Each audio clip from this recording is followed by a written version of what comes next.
വിശുദ്ധ മർക്കോസ് സുവിശേഷം 1-ാം അധ്യായം 40 മുതൽ 45 വരെയുള്ള തിരുവചനങ്ങളിൽ കുഷ്ഠരോഗിയായൊരു മനുഷ്യൻ യേശുവിൻ്റെ അടുക്കൽ വന്ന്, നിനക്ക് മനസ്സുണ്ടെങ്കിൽ എന്നെ ശുദ്ധമാക്കുവാൻ കഴിയും എന്ന് അപേക്ഷിച്ചു.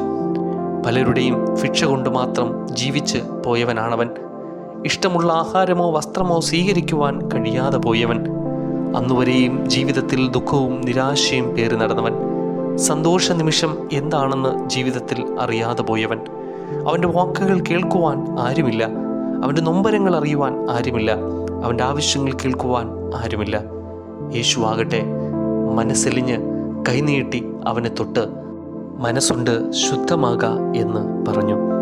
ഈ നോമ്പുകാലത്തിൽ നമ്മുടെ ചുറ്റുപാടിലും അത്തരത്തിൽ ജീവിത സാഹചര്യങ്ങൾ നയിച്ചു പോകുന്ന പാർശ്വവൽക്കരിക്കപ്പെട്ടവരോട് കൂടെ നമുക്കുമായിരിക്കാൻ കഴിയട്ടെ. അവരോട് മനസ്സലിയുവാനും അവരോടൊപ്പമായിരിക്കാനും അവരോട് സംസാരിക്കുവാനും നല്ല നിമിഷങ്ങൾ പങ്കിടുവാനും ദൈവം നമ്മെ ശക്തീകരിക്കട്ടെ.